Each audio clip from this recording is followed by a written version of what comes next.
मानस news network में आप सभी का स्वागत है। नमस्कार, मैं हूं रामकरण सिंह। आइए डालते हैं एक नजर आज की प्रमुख सुर्खियों पर। संसद का बजट सत्र 31 जनवरी से वित्त मंत्री निर्मला सीतारमण पेश करेंगी। 1 फरवरी को 8वीं बार बजट पेश करेंगी निर्मला सीतारमण। नेतन्याहू का बड़ा फैसला, इजराइल सरकार ने हमास के युद्धबंदियों और समझौतों को दी मंजूरी। इजराइल और हमास का रास्ता साफ। दिल्ली में जहां चुनाव प्रचार बहुत जोरों पर है, वहीं पर पार्टियां एक दूसरे पर जुबानी हमला बोल रही हैं। इसी सूची में दिल्ली के पूर्व मुख्यमंत्री मनीष सिसोदिया ने भारतीय जनता पार्टी पर झूठ बोलने का आरोप लगाया। मनीष सिसोदिया ने कहा, आम आदमी पार्टी की सरकार दिल्ली में भारी मतों में। बिहार सुपौल में पेट्रोल पंप मैनेजर की दिन दहाड़े हत्या का मामला आया सामने। घटना के बाद पूरे इलाके में दहशत का माहौल। आक्रोशित पीपरा सड़क व बाजार की सड़कों को लोगों ने किया जाम। सीरिया ने हिजबुल्लाह के तस्करों के खिलाफ की बड़ी कार्यवाही। भारी मात्रा में हथियार, गोला बारूद बरामद। ये तस्करी हिजबुल्लाह तक हथियार पहुंचाने के उद्देश्य से किया गया बड़ा षड्यंत्र था। लेबनान में तस्करों का एक प्रभावी समूह है।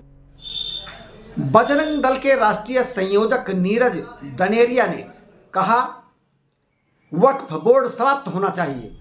वक्फ बोर्ड लैंड जिहाद के रूप में अधिक जमीन हथिया कर भारत को इस्लामिक स्टेट बनाने का सुनियोजित षड्यंत्र कर रही है। देश हित में मजहबी शिक्षा बंद होनी चाहिए। कांग्रेस पार्टी वर्षित एक्ट 1991 के समर्थन में पहुंची सुप्रीम कोर्ट। इस पर भारतीय जनता पार्टी ने जताई नाराजगी। भारतीय जनता पार्टी ने कहा, कांग्रेस नई मुस्लिम लीग वह हिंदुओं के हितों की रक्षा करने के बजाय हिंदुओं के अधिकार छीनना चाहती है।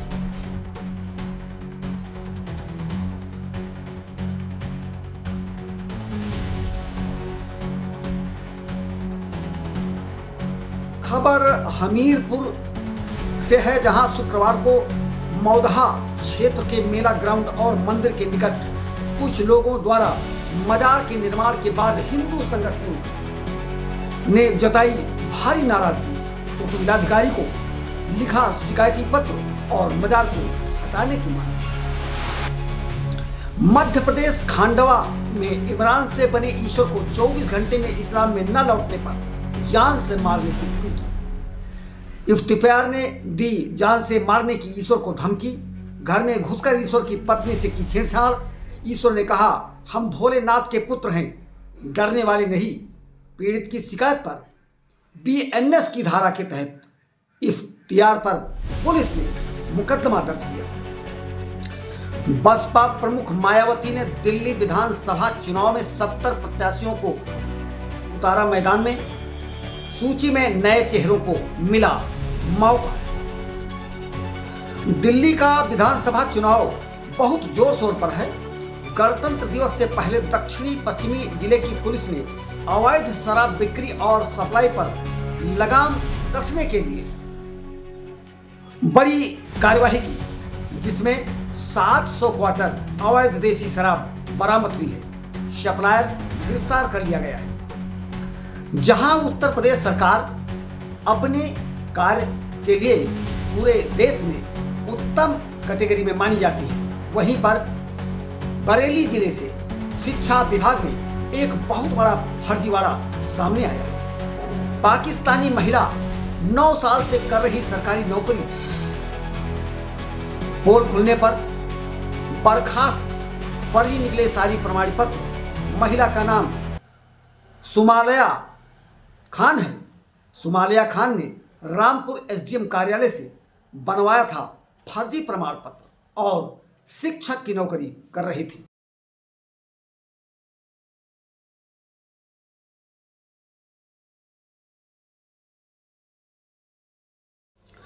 मुस्लिम धर्मगुरु मौलाना महमूद मदनी ने कहा, यह मुल्क हमारा है। अगर तुम्हें हमारे दीन से कोई दिक्कत है तो मुल्क छोड़कर और कहीं चले जाओ।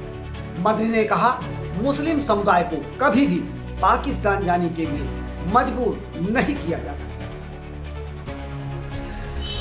कश्मीर से भागकर बरेली आए हरबंस लाल, लेकिन यहां भी शब्बीर और इमरान ने पीट पीट कर मार डाला। बरेली की नीलकंठ कॉलोनी में रहने वाले हरबंस 76 वर्ष शाम को अपने घर की दीवार पर लगवा रहे थे फाइबर सीट।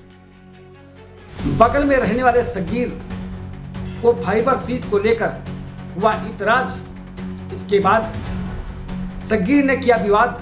मुस्लिमों ने बुजुर्ग हरबंस के साथ मारपीट की और धक्का दे दिया। हालात बिगड़ने के बाद उन्हें अस्पताल में भर्ती कराया गया, जहां पर उन्हें डॉक्टरों ने मृत घोषित कर दिया।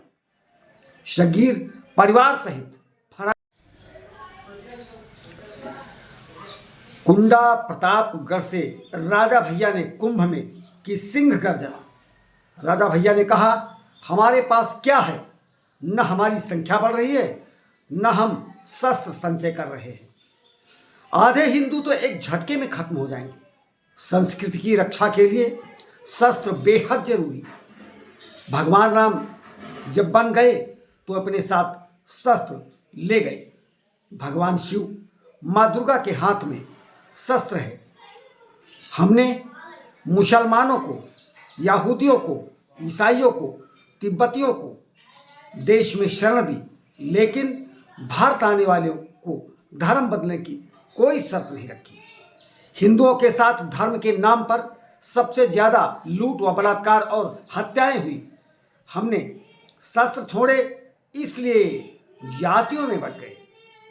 सभी लोगों से राजा भैया ने अनुरोध किया कि देश और संस्कृति की रक्षा के लिए हिंदू को जागना ही चाहिए। मानस न्यूज नेटवर्क में आज बस इतना ही। नमस्कार।